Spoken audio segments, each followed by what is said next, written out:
Hello, welcome back to Still in Beta, your podcast about beta products in flight simulation, which unfortunately are a lot. My name is Rowan, with me as always, William and Sean. Hello, Hi, Howdy. how are you? I'm good. How are you? Well, let's not talk about it. We have a new topic for next week already, but let's not get into Yeah. this today. Because today we are positive about our friends in the general aviation community. Because so far we've neglected that segment pretty badly. We didn't really talk about anything smaller than like A320s or anything big like that.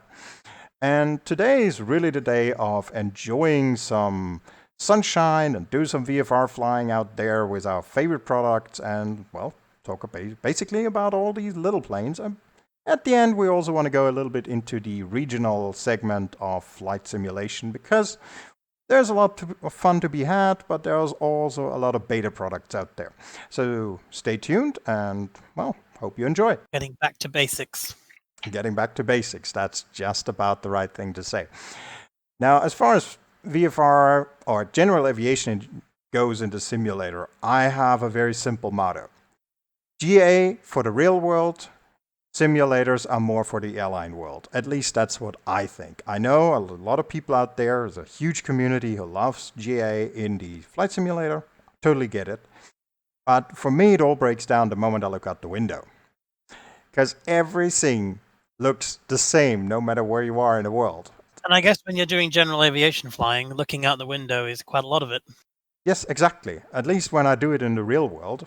Rare enough that that happens, but whenever it does, it's just such a nice experience. You look out the window, you see roads, you see mountains, you see all these trees and forests and even some animals sometimes. And I mean, I have great memories of just watching some cows on a mountain from a plane. It was just, yeah, it's just one of the greatest things in the world. The problem is, though, you come into the flight simulator and everything's dead. There's nothing there. Funnily enough, I actually was going around Catalina Island the other day, and I stumbled upon some, I presume, wildebeest or buffalo or something that was next to a lake. And I did pause there for a moment just to think, what on earth is this all about? So that was part of your scenery then? Well, it was part of the scenery I bought. Yeah. There we go. Again, we need to buy scenery. It wasn't default. It's a good point. There are good sceneries out there you can buy. They're usually very regional areas, or sometimes they're entire countries. Like there's an Austria package for P3D with all the orthos in there. I know I had that one for FS9. It was pretty good, but still, it's just pictures really, and it's not that kind of liveliness I was looking for. Okay, what I don't like about these packages is that they are just regional. You want to go to Africa and do a bit of flying there, and you want it to look like, well, Africa, at least in some way reflecting reality. And the next day, you might want to fly in the tundras of Siberia, and it should still be giving you something. But that's just what I don't think is really there. Going on about that doesn't really solve anything. So, what are the options we have at the moment, William? I mean, what did you get for your scenery with the water buffaloes? I used OrbX. I bought it a few weeks ago. It's the Catalina Island, which is just over in California. You didn't need anything with it. One of the few products that OrbX give you that you don't require 18 other parts. But it's a really nice scenery and it was good price. And I have to say, it's very good. And since last week when we said we were going to do general aviation flying, I thought, crikey, I better actually do a bit of research because general aviation is not my thing really. I don't really tend to spend a lot of time kind of in Cessna 172s, but I did have a little look around and I spent the time in the free Carenado Rockwell Commander. I got that out and had a little fly around, and I did enjoy sort of circling the island and getting kind of back to basics, as we say. It was nice, but I don't have any other terrain meshes. It's not usually something I tend to go for. Yeah, and how many times do you really return to that island? Since I bought it, I have flown there quite a few times. I was trying to land some bigger aeroplanes there the other week. Oh yeah, we've all seen that. Just to prove a point to somebody else, and I managed it. I managed to get a 747 in there. I mean, it was empty, but that's a different story. But like you say, flight simulator defaults sceneries for, well, it's been all the way right back to probably the dawn of time with flight simulators, right up to kind of now, that when you look out those windows, terrain is very much the same, no matter whether you're looking around Europe, Africa, Russia, or little Anywhere. islands in the Caribbean. It's all the same, and it just looks a bit boring, and it lacks quality. And when you're flying VFR, you need landmarks. You need something to look at, because that's the purposes of flying in general aviation. It's kind of all visual. Not necessarily. You can fly private jets, and that kind of segment is very big, and it can be a lot of fun. It's just not something I do see a lot of point in. If you can just take a regular airliner, why would you need to take a private jet? Because it's pretty much the same thing. Yeah, I suppose. It's never been my thing, though, really. I think we're all not very good on general aviation, but we did our research, and one part of my research came across FS 2020 again, where I think like we see screenshots of how it's supposed to look in the future when it's released. And we see generated landscapes based on online maps. That is very interesting, because we could be looking at a simulator here that generates the world based on real data in real time everywhere. It could be the VFR revolution. Exactly. Could really bring that kind of realism across the border, where you say, it's really just boring looking out the window. You can't really say, that's this landmark here, or that's a landmark there, or you're trapped in a certain area where you have some scenery, free or paid or whatever. You just look out the window wherever you are, and you see some representation of what's supposed to be there in the real world. And that, for me, would be good enough to explore the world. That's my hopes for FS 2020. Obviously, I picked my alpha product of the year here. And I'm not sold on FS 2020 by any means. But if that is a thing, that would definitely be so revolutionary. I would have 2020, if just for some general aviation flying, that would be worth it to me. It's certainly got a lot to live up to, and they've certainly made quite a lot of bold statements and bold promises. So I'm the same as you. I'm on the fence. I'm not getting overly excited about it, because I know what Microsoft flight simulators have been like in the past, and I hope that they have learned from all those mistakes and issues, and this is actually going to be a worthwhile product to buy. But like I say, I remain optimistic, and I like to sit on the fence and see what's happening in both gardens. Yes, and meanwhile, another developer I think very highly of is Aerobask for X-Plane, because they kind of rethink the way a glass cockpit should be in a general aviation aircraft. At least some of their aircraft have a Skyview cockpit instead of like a G1000 or something like that. And what they did there is to say, okay, real pilots have knobs and dials and all of that stuff, which is really difficult to use in the simulator. And we're going to talk more about that when we talk about Carenado later on. But with their cockpits, it's more like you touch the part you want to change something, you can use your keyboard, you can use your mouse, and really quickly change the status of your aircraft. And that's why they're my favorite go-to developer for anything general aviation. And they have a bunch of aircraft that are still very much in beta in the real world, actually. They have a thing about uncertified aircraft or just concept aircraft. They really like to do that, but they're fun to fly. Doesn't always work very well. I've seen many developers over the years that have developed aeroplanes, planes which are not necessarily released. Oh yeah, that doesn't necessarily work now. Still, you can fly those in the simulator and have some fun with it. And I think in general aviation, the aircraft doesn't matter as much as it does in airline flying. I'm probably getting lynched for this in the comments, but hear me out. If you're in general aviation, you just want a thing with wings and have some fun with that in an environment that sort of looks nice. That's general aviation to me, really. Of course, everybody has a different opinion. You're totally entitled to that. And if you just fly business jets all day long and that's your thing, I get it. I totally do. But then I just go straight for an airliner. That's just... No, I'd never heard of Aerobask. Well, actually, I had heard of them, but I didn't know it was this particular product, because Sean has Philips 550. Your favorite aircraft? Which I think looks a little bit strange. I'm not going to lie, but I'm just looking at their website. They do have quite a list of planes here, which, you know, planes that you wouldn't normally see. There's no Cessnas on here. It's all Eclipses and Epics and Diamonds, which actually with You Diamond see one looks diamonds quite quite good. a lot, yeah. EA62, that looks quite nice. Sean Unlike has my a thing about general aviation anyway. He seems to fall in love with it. Well, yeah, I think that there's a good time to get away from the monotony of big commercial airliners and take something smaller, a little lower, a little slower, and go to a place that you wouldn't normally go. And I mean, it can be VFR. Some of them can be IFR, depending on the aircraft, and you can still, fly like you would, with air traffic control and IFR conditions and such. But it, it's just the environment's just so different. It's fun to get away from it from time to time and just go fly a little airplane somewhere. So, what's your favorite little airplane at the moment?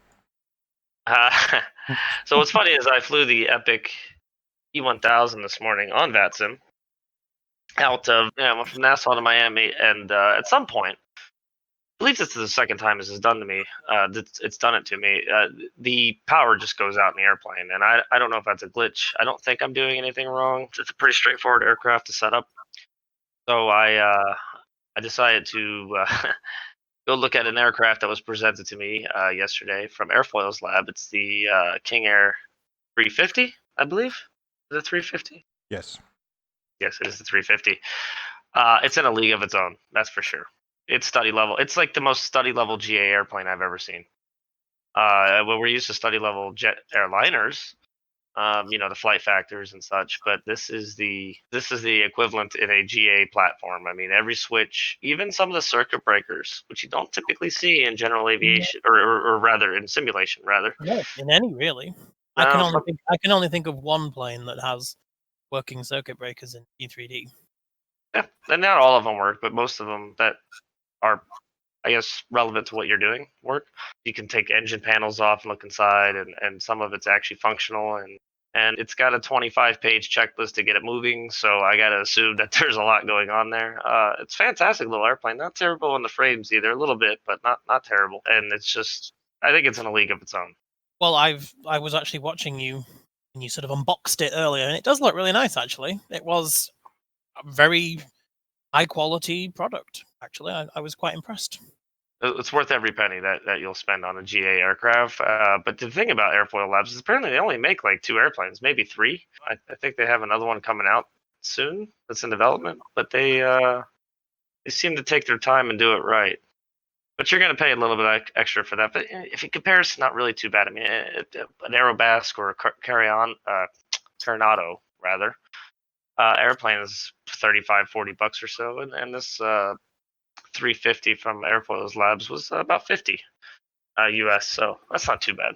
Actually, yeah, there are some planes out there like the TBM 830. I mean, we're getting very much into X-plane here. I'm sorry about that to all the P3D people. Please bear with us.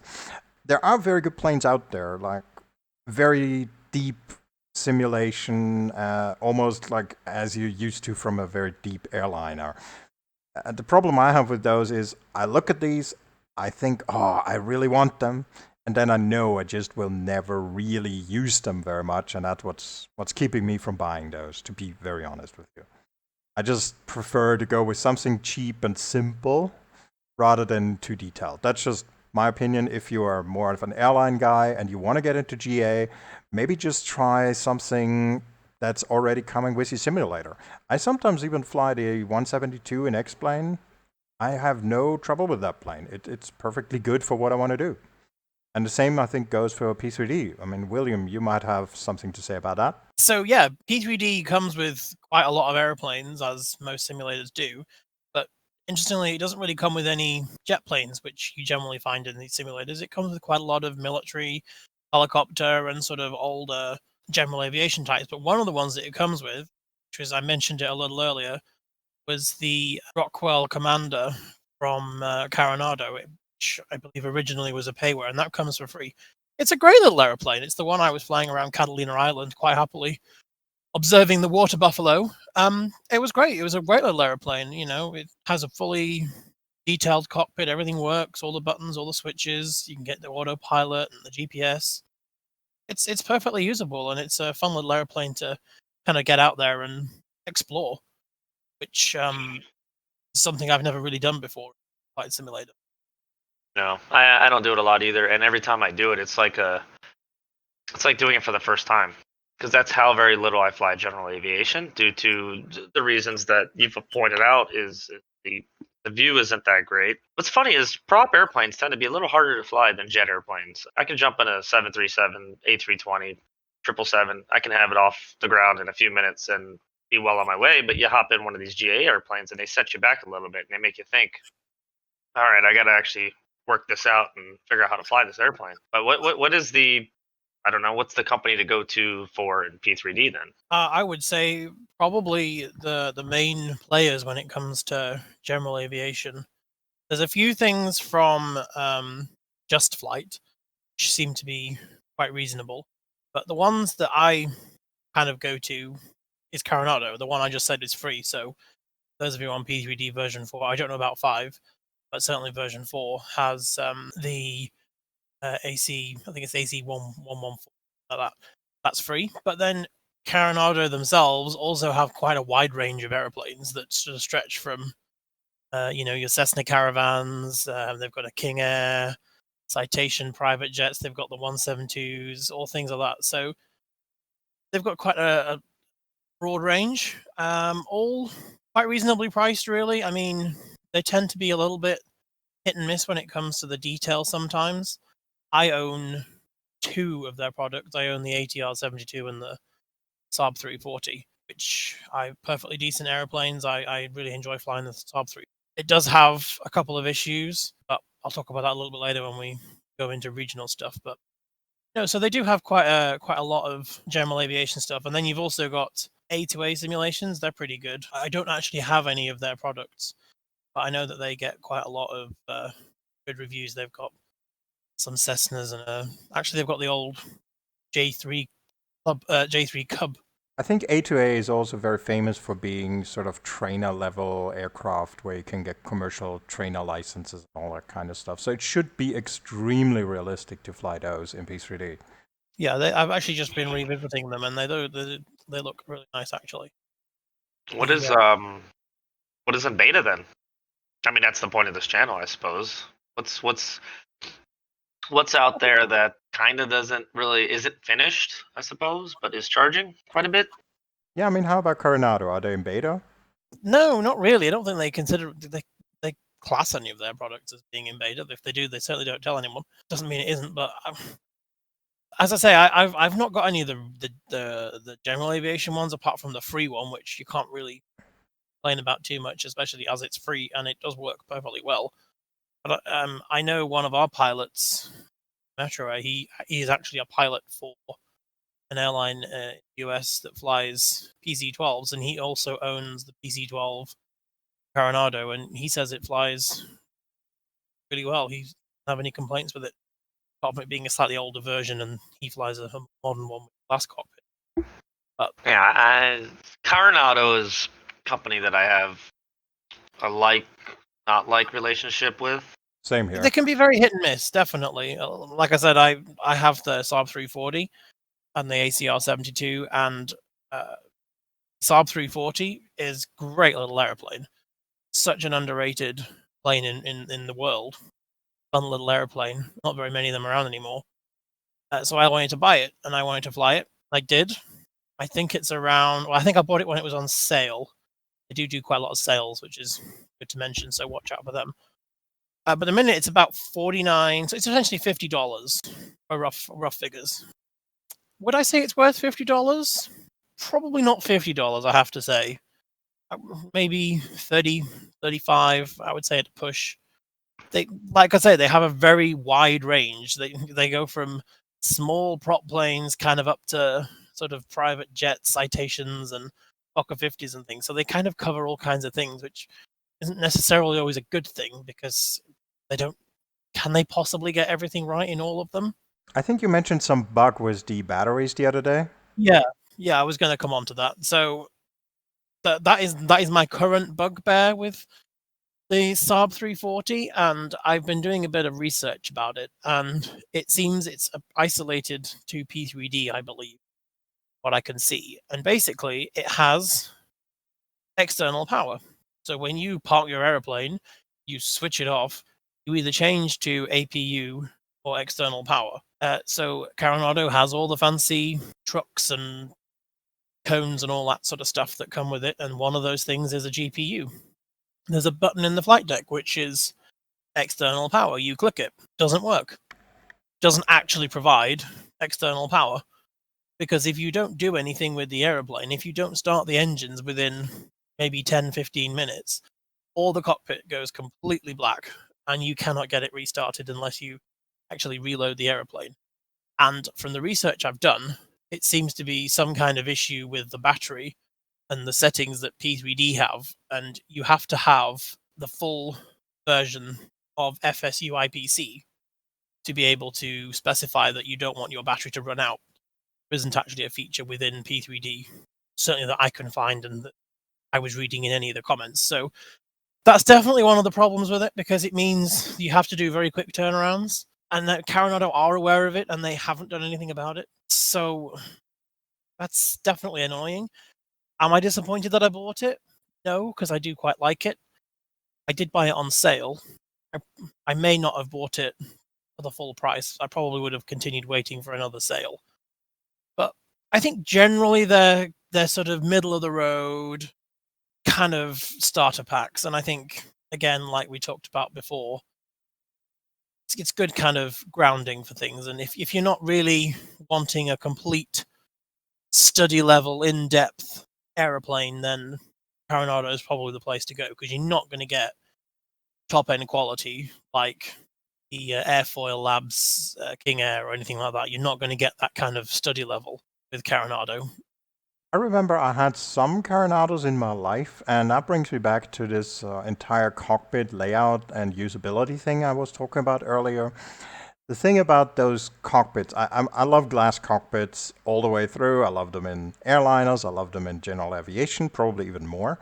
And if you're in a real plane that has a G1000, you would die for that sometimes. It's just a beautiful system. You press a button, you dial a knob, and you get what you need.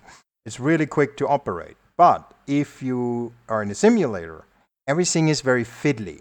You need to almost position your mouse pixel perfect in order to use these things. And while X-Plane itself comes with a very good G1000 out of the box, I find it almost unusable simply because it takes you so long to set anything up. At least it does me. Probably if you're really good with this, it doesn't set you back that much. But I find that all these Carenado planes I bought had way too much fiddliness about them to be enjoyable for me. And that's why I stopped buying them. And I think if you really want to go into these kinds of planes, like smaller planes, low and slow, GA planes, VFR flying, don't worry too much about a glass cockpit. Instead, go for something much simpler. Just good old knobs and dials or steam gauges, stuff like that, that don't require a lot of effort to be used. Maybe don't even have too much of an interface. You just get the basics and you're good to go. Well, I think that's important for a couple of reasons. One, if you go straight into flying commercial level aircraft, and I'm going to say commercial because what do people use flight sims for? Some GA, some commercial, probably some military. But generally, I want to say that a lot of it leans towards commercial aircraft. So generally, people want to jump in a big Boeing or Airbus or whatever. If you go straight to that and don't have any real world training or any real world experience, you miss out on all the stuff that are the essential part of flying. You can fly a 747 on 3 dials, 3 gauges, if all that other stuff fails. But if you don't know how to do that, I've done that. If you have to, it's there. But if you don't know how to do it, you're done. If you rely on all the automation, so like you were saying, if you hop in a 172 that doesn't have a glass cockpit and start learning how to tune VORs and use DME and all that stuff, it actually makes you a better pilot, I think, for the times that things go wrong, or it's just your knowledge is becoming more expanded, and you can enjoy a different type of flying, whether it be in a GA airplane or maybe something like an old 727. That's all you can do is just tune, and it's a lot less, relying on a FMC and a big piece of glass telling you what's going on. But I will say this: I did fly the Epic 1000 this morning until it decided that it didn't want to work anymore.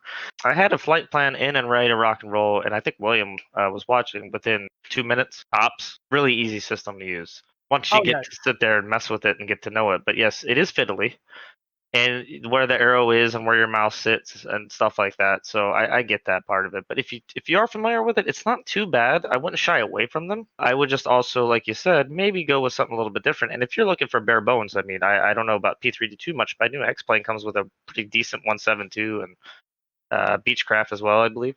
Yes. You can still do some basic, old school flying, which I do. I can't stress enough the importance of using basic equipment, hand well, flying, not using ILS all the time, or you bring up a good point because it's probably very pertinent not just in the flight sim world but in real world.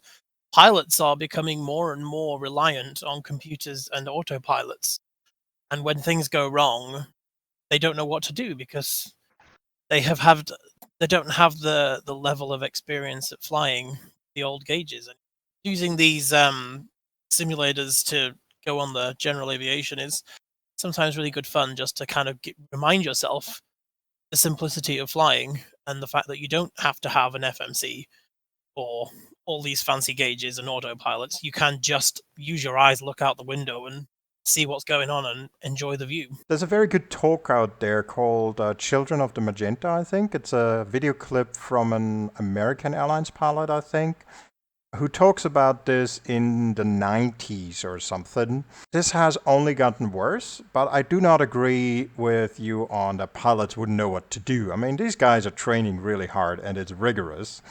And I doubt that every pilot is as bad as some of these Asiana guys who crashed the 777 just because they completely relied on automation and just didn't pay attention at all anymore. I think there's a couple schools of thought to it, and not to go off on a huge tangent about this, but you got to realize where the generation's being taught. And if a generation of people today going into flight school have nothing but glass cockpits and they're all taught basically today's way of doing things, they don't have the old school way necessarily. Not to say that they won't learn it along the way, but it's just like a child being born today will know way more about computers than I will because that's all they know. But there has been documented cases where, especially Airbus, for example, is throwing so many alarms at them that they don't know what to do. I mean, obviously, the thing you want to do is just fly the airplane and let your co-pilot figure out, and that has been documented as well as failing to happen. They start getting hung up on all the alarms, and then the airplane's falling out of the sky. But yeah, I do think there is an issue where they don't know what to do, and I don't think it's in a means of they just don't know how to do it or they're not educated on it. It's just that there's so much coming at them that it's arguing the systems are arguing and conflicting as to what's really going on with the aircraft. So I think that's an industry issue. I think everybody knows it. The aircraft manufacturers are probably kind of pressed to keep innovating in that respect because the quicker they can more efficiently the airlines can keep these pilots flying, I suppose the more money they can make in the future when you're not having to, I guess, I don't know if I want to say train people, but I want to say more in the sense that there's less time fiddling around in the cockpit, more time just getting from one destination to the other. And I think there is probably got to be some sort of thought to that because look at all the money it takes and time and effort and engineering it takes to create an airplane like the A350 who, you press a button, it will take off on its own. What's the reason for that? Airlines aren't going to spend the money on a system like that, which will make the aircraft more expensive unless there's a reason for it. And we all know airlines don't do it for safety. They don't do it for convenience. They do it for the bottom dollar. I got to think. But that's just my take on airlines. Shall we take a quick recap then on our general aviation before we move into the regional world? Well, yeah, I think that's a good idea. So we basically talked about how horrible it is to look out the window in most current simulators. You can make it better with payware add-ons like OrbX. You can make it better with freeware products like creating your own ortho scenery, especially in X-Plane. We didn't really talk about that. I just want to throw that in. You can do it on your own. All you need is like a lot of hard drive space, that kind of stuff. So there are solutions to make it better. And at least I personally hope that FS 2020 will be a bit of a revolution there that incentivizes all of us to just rethink general aviation in the flight simulator, and hopefully everything will be better. We also talked about the market on X-Plane, where Sean is extremely happy with his Airfoillabs Beechcraft King Air 350. That's it. Ah, yes. Solid airplane. I haven't actually flown it yet, but I've sat on the ground and stared at it. Looks great. It's got a lot of alarms. I know that. Yeah, Oh, it's plenty of yes. alarms. I've set all of them off. That's your saying. Yeah, also Aerobask out there, great one if you just want to go flying and maybe have a bit of glass cockpit. I love them. And yeah, William, you introduced us to the world of Carenado and a bit of A2A and these kinds of sort of P3D options you have. But as I said, I think for VFR or general aviation in general, it's more about the environment than the actual plane. That's for me. If you're more into planes, you have many options out there. And it's interesting that we didn't really talk about anything in beta there. It seems like the general aviation market is a bit more stable. I Yeah, I'd can't say think it's of more anything stable. in beta. I certainly can't No. think of anything in beta. But I'm just going to throw something in here. Whilst we've been talking about this, I've had a quick look around the A2A website, and people might be interested in this, but there is actually a product that's out there at the moment for free for P3D 4 and 5. It's a P40. Go over to the A2A website, you can get that for free. Got 5 stars. Yeah, I mean, and I don't think there's a lot of general aviation in beta. I just think there's a lot of general aviation out there. You got to be careful. Some of it's expensive, and you're not going to get as much out of it. Do your research, read reviews. Which kind of brings us neatly into the topic of regional, where regional doesn't seem to be well supported. Very much in beta. Oh, very much in beta, yeah. So, Sean, over to you. So I will speak for the X-Plane community in the regional world. I think X-Plane has the corner on that right now, and you'll probably be able to allude a bit more to the P3D side of it. But regional pilots have the option of a 135 all the way to a 195 from Embraer. There is a CRJ 200. It's very old. Wouldn't recommend it. It's kind of pricey too. And these are good airplanes. They're not in beta. They've all pretty much have been finalized and released. You can pick up the entire lot for, I don't know, somewhere in the neighborhood of $100. Or you can buy them individually. And if you can sit down and learn an Embraer's FMC, which is some quantum physics involved, you can actually fly that thing and enjoy it. It's fantastic on frame rate. Definitely worth looking into. I wouldn't necessarily buy the entire fleet, and the reason being is if you're sitting in the front of a 135, a 145, or pretty much a 175, you're sitting in front of the same airplane. Cockpit really doesn't change very much. The systems change a little bit. The 145, 135 make you have to work for it a little bit more. There's no auto throttle. There's flight level change and stuff like that. So that you've got to learn it a little bit more. It's not as easy as a Boeing or an Airbus. I find Embraer to be the most complicated I've ever experienced in terms of flight simulator. As far as the X-Craft Embraers go, one thing I love about them is that the developer doesn't insist on full realism. And I'm not talking about the FMC here, because the FMC is a bit of a home-cooked thing they built with their quantum physics, as you say. But what they did is they say, well, some of our planes go for very long distances, especially the Legacy 650, and we don't want the pilots to have to look at the throttle all the time.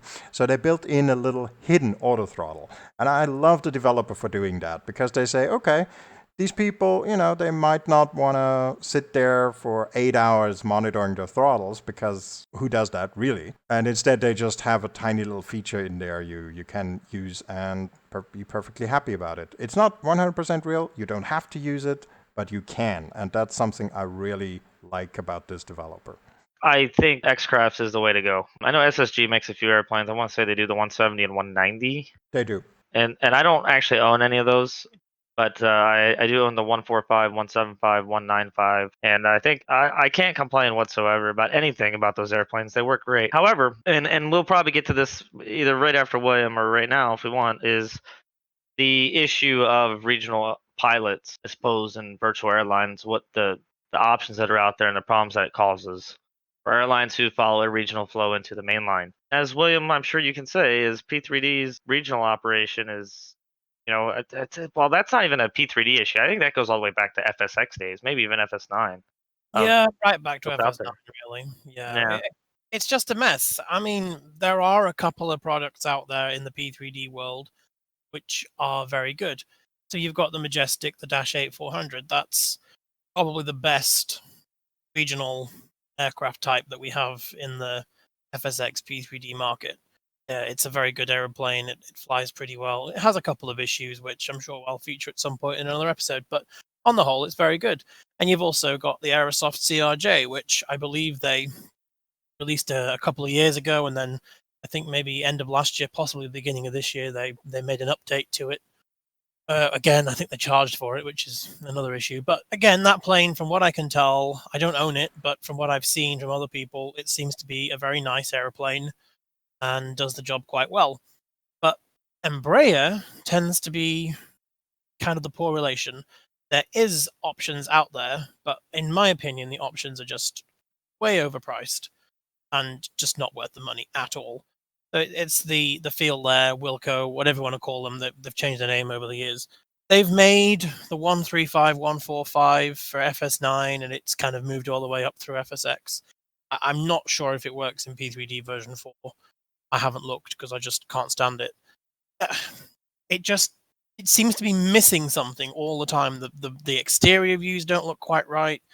The flight dynamics aren't right, and price certainly isn't right. And that's the same with the 170 the 170 190, which is a package, or the 175 195, which is again a separate package. And they're both really, really expensive. And from what I can see, they haven't really changed dramatically in the last 8-9 years since they developed it for FS9. It still looks pretty much the same, and they're still charging a huge amount for it, almost $75 for either of those products, and it just doesn't work. But what you get is ridiculous. And the paint kits, I mean, don't even get me started on the paint kits. I mean, Feel Their paint kits are just totally on another planet. Every single element of that paint kit. Well, that's the thing. They don't even exist. They kind of never bothered to make any paint kits. People have kind of hashed together paint kits. Thank you for that. But at the same time, the ones they've hashed together, you've got fuselages in about 28 different pieces and the tails in 12 different pieces, and you just don't even want to go there. It's just crazy. And it frustrates pilots because they have no freeware options anymore. Certainly in the P3D world, from what I can see, there's no decent freeware products for Embraers or regional in general. Still got a few sort of lingering around for the FSX ones, but we are moving forward. More and more pilots are moving away from FSX now, and they're moving into P3D or X-Plane. They're choosing one or the other. And those of us that have stuck with P3D, we just don't have the level of support when it comes to regional planes. And that's where Sean was saying, when it comes to virtual airlines, a lot of virtual airlines have had this kind of trend where you join an airline. If you don't have any hours to transfer, then you are stuck at the bottom of the pile flying Dash 8s and Saabs and Embraers. But yet you don't have any of them. And I can totally understand why people would join an airline and go, well, I don't want to spend $70 flying an airplane, so I'm not going to be able to fly, and then essentially leave the airline or drop out after so many weeks because they just don't have the ability to be able to participate in the flying. And that's because also with no freeware really available these days. Oh, yeah, that's it. So the other problem is that you have, in virtual airlines, you have to generally fly these regional aircraft to regional airports. And the regional airports, like Grand Rapids, Sioux City, these tiny little places don't have any scenery for them. And people don't want to fly into these places because people want to fly where they've got nice airports with their fancy jetways and all the other bits and pieces you can throw around. So I think that's why you tend to see pilots not really take much advantage of the regional side of things, because the limitations in the aircraft and the scenery. And that's why it's kind of sort of dying a bit, really, in the regional. And it's a shame because there are, in the real world, some great regional airplanes out there. It's just a shame that in the P3D side of things and FSX, it's kind of just behind the times. And actually, Feel There, as far as I know, they don't call their version 3 Embraer E-Jet series in beta, but I don't think it's worth anywhere near $75. Yeah, that's crazy expensive. I mean, I know it's kind of pricey for X-Plane, but you can get like, I don't know, 6 airplanes, something like that for $100 bucks. or you could buy them individually. And yeah, if for typical like metro air operation where it's two types of jets at least. I know we also have the Q400, but the 145 and 170, which would be the 175 from X-Crafts. But regardless, yeah, you're spending maybe 50, $60 for two airplanes, which is reasonable, and they're very good airplanes.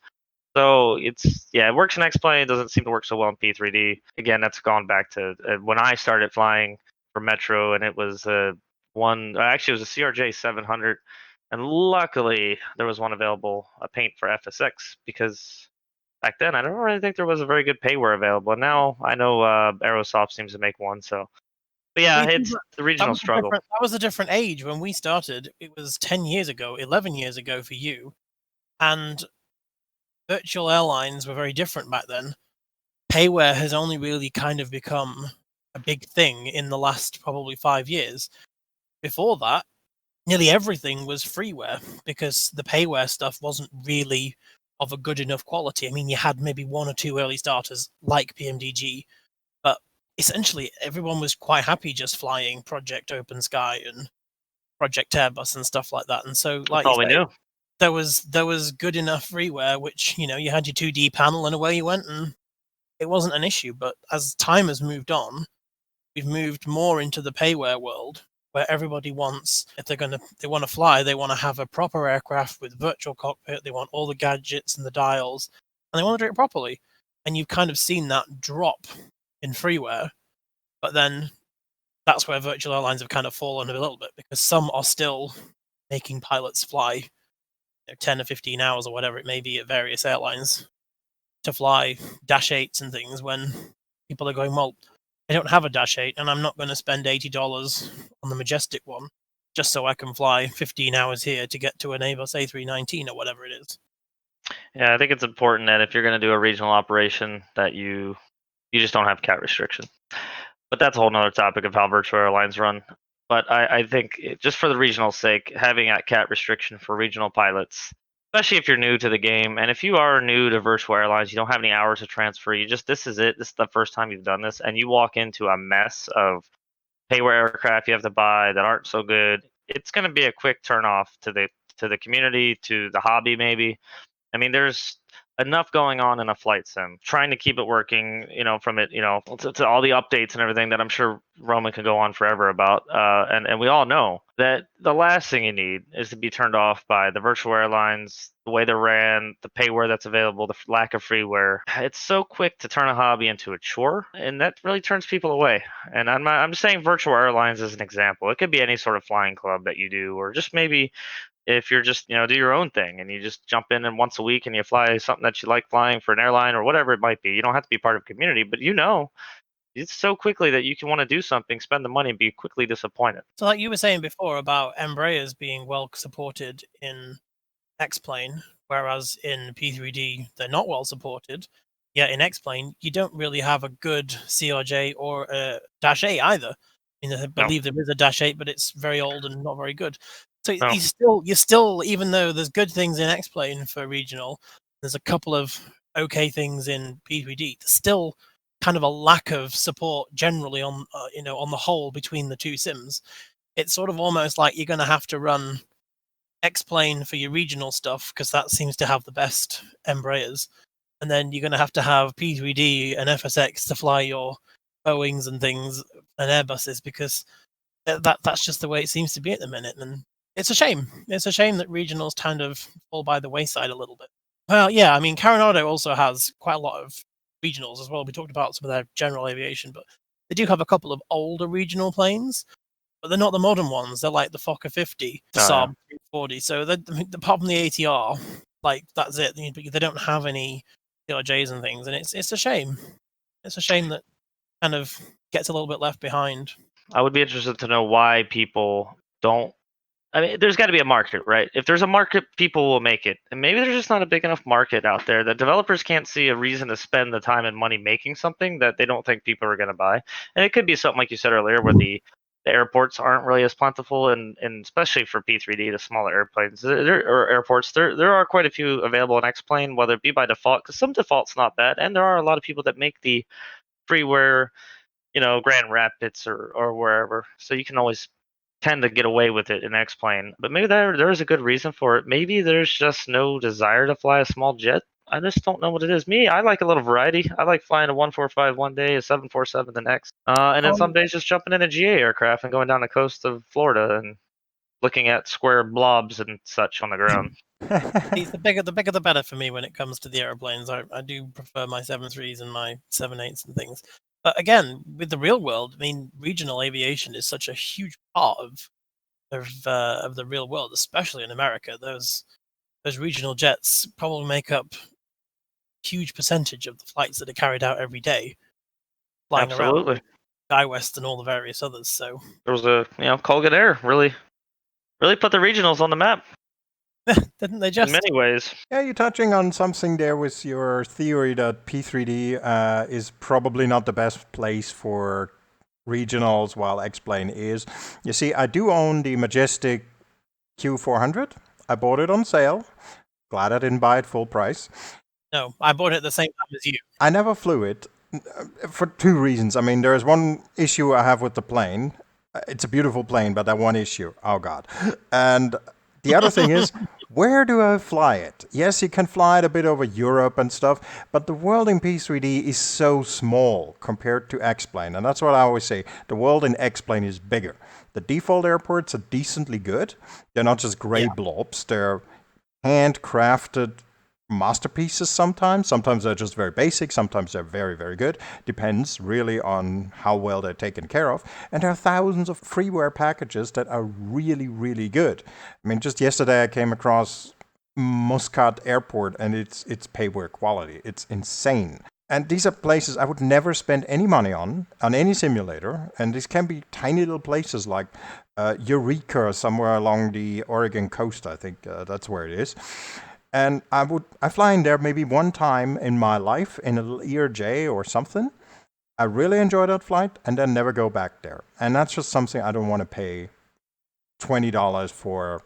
It's like going to the movies. You see a movie one time, and I don't really fancy that anymore. I just want the DVD or something so I can watch it over and over.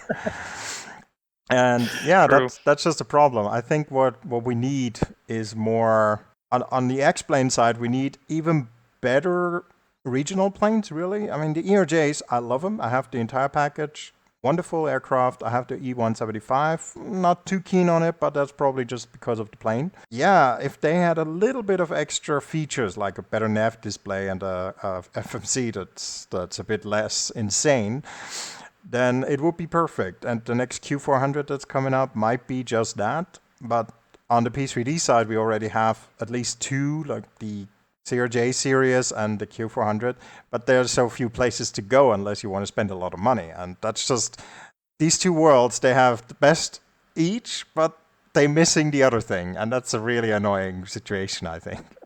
I think 2020 is going to fix that for us. I have high hopes. So do I. Well, let's wait.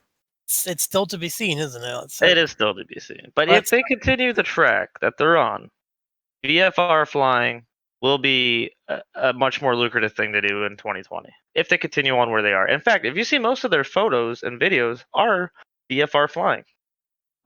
It seems to be one of their focuses. They've mentioned the 320 and the 747, but there's not been a whole lot of pictures and all that based on the airports and at the jetways and all that. It's been more of them flying over a city or on the water, coming into a city, and it looks fantastic. And as long as they don't downgrade the hell out of it, and it can run on a semi-decent computer, that'll be great for people.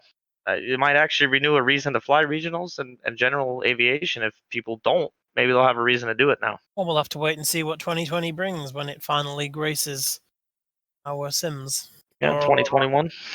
Yeah, Microsoft Flight Simulator usually has a habit of disappointing you. They hype it up and show you nice pictures, and then you end up with FSX and you cancel your pre-order. I just hope that they've learned from the mistakes that they have made in the past, and there have been many. So it will be certainly interesting to see whether they actually learn on that. And well, a lot of people don't realize it isn't Microsoft that made FSX. I mean, yes, it was Microsoft, but it was a development studio who made it. Yeah, it was. Who I believe was owned by Microsoft at the time, because Microsoft Games was making all kinds of stuff. So it's not like the problem with the gaming world is you have the developer and then you have the publisher. The developer wants to do the right thing. The publisher wants to make money, and that's the problem. You see it with first-person shooter games and various other games, and in some flight simming worlds, I mean, P3D is made and sold by the same person, so P3D has more control. X-Plane's the same way. Microsoft, if they farm out the development of it, now you've got marketing versus engineering, and this is always a problem in the real world. However, they seem to be listening more to the community now than they ever have in regards to what people want out of a flight sim. They're using a really good weather engine that's made by a third party. That's what they do. They do weather, so that's great. Apparently there's a lot of like partnership releases that they were going to talk about in the future, which means they're using a lot of third party sources who are good at what they do to bring it in and incorporate it into the game. Hopefully, if they continue on that track and listen to the people who are going to buy this thing, they'll try to keep it. It'll be a reasonable flight sim. That's not something I've ever seen in a flight sim. X-Plane doesn't ring you up and ask you your opinion. They don't care about your opinion. You want snow? Well, you're not getting snow. That's how X-Plane is. And Lockheed Martin, I mean, it's not the consumer level, the enthusiasts. That's not their market. That's really not who they're after. So we shall see. Yeah, it's funny you say that about listening to the community and developers versus marketing. You remember Flight Sim World that briefly Oh, yeah. popped up? I mean, they just messed things up so badly in their marketing and sales department that they didn't live very long, and they essentially just shut down because their sales ideas weren't met. And that's just wrong, because it looked really promising. It looked very good. It also could have brought around this revolution of GA, because they had all of these bells and whistles or many of the bells and whistles we now see in FS 2020. And I think they went the right way, but completely messed it up in sales. Yeah, and that's always the marketing versus engineering or development, I suppose. In this case, you tell somebody to make a game and they'll make it, but if they're making it for the wrong audience as opposed to what marketing is saying, I mean, yeah, I saw that thing come out and said, "Oh, this is gonna be great," and then it wasn't too long before I figured out what was going on. And there's a couple of flight sims like that. There's that other one, I can't remember the name of it. It's Aerofly, maybe something like that, where you can fly along like California in a 747, but you can't fly around the world. So why would I buy that? It's the same price as like P3D and X-Plane. Like Wow. I don't understand it. Yeah, it's ridiculous. It looks great.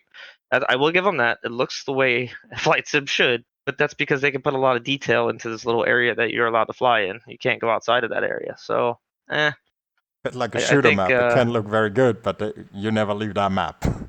yeah, and that's hopefully.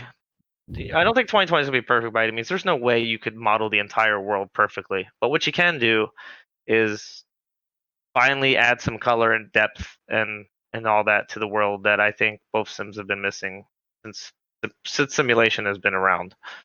And I really think this is where things should be going now, because we have seen so much good development since 2018.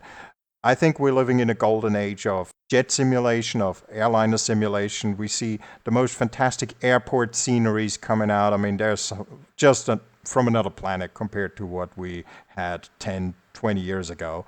And planes, I mean, they are at a different level now. We have Airbuses that behave like the real thing. We have Boeings that behave like the real thing. They look great. But the world as such is still a problem. And so, in a way, the next revolution, I think, will be on that end. They will hopefully get it right. I hope that FS 2020 will not be our only option. I hope P3D gets it together, and I hope X-Plane gets it together. I don't know what Austin's up to, but maybe he realizes we need snow and we need something to look at.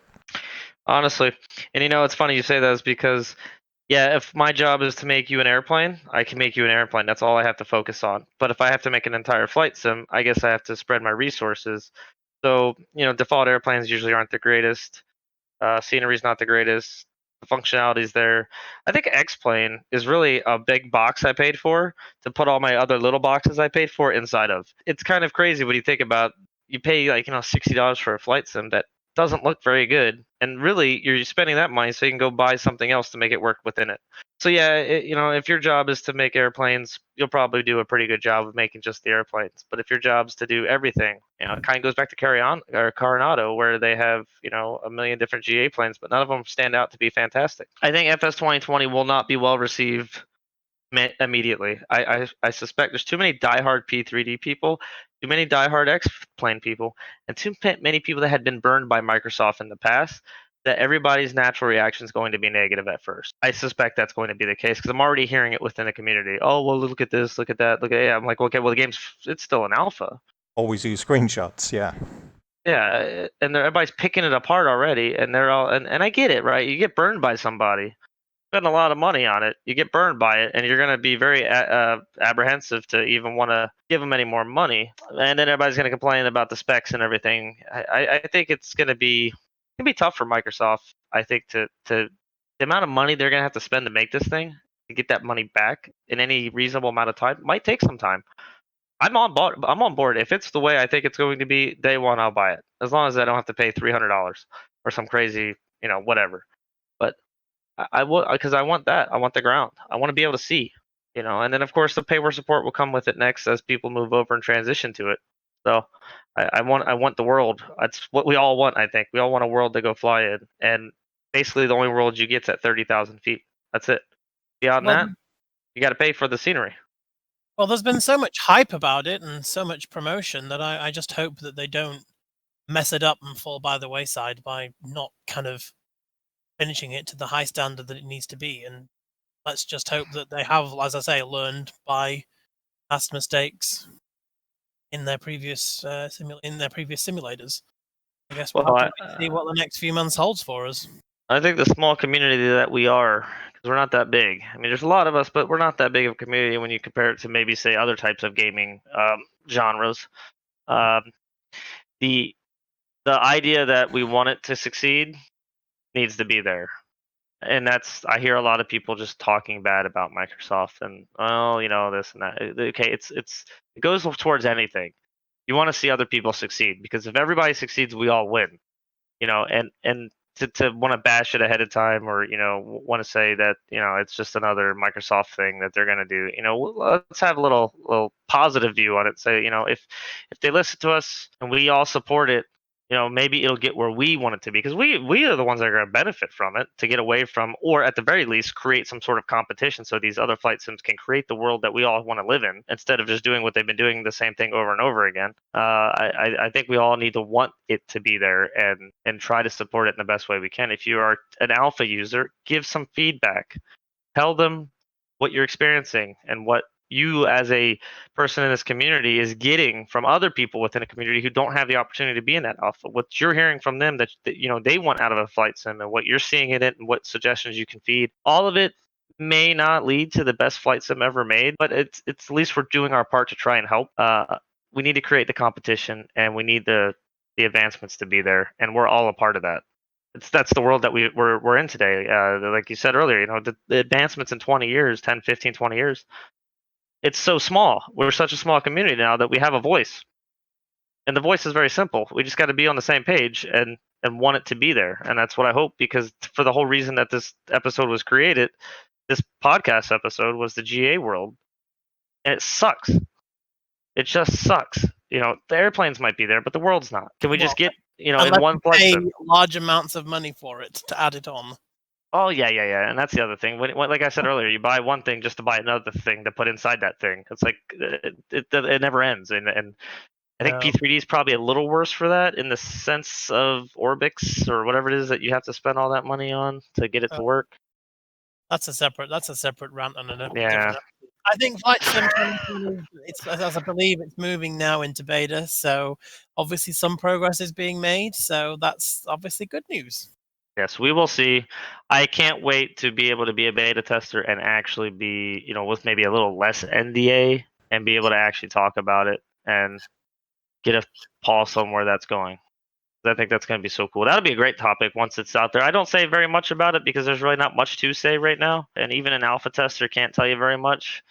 So we'll see what happens. But I think that sums up my little rant about us wanting We all want things to be great. Let's not say bad things yet.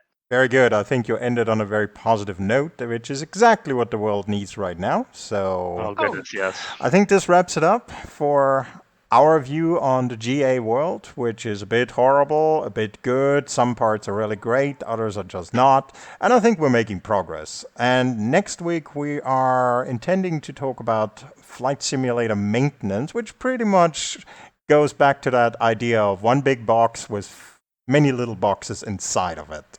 Prepare for a rant. Oh yes, I so want to. I want to talk about it right now. I just. It's going to be Roman Unleashed, so you'll have to tune in next week to hear all about that. Oh, you will. Well, thank you so much to everyone who listened. Please like or dislike and subscribe. See you soon and take care. See you next time, guys.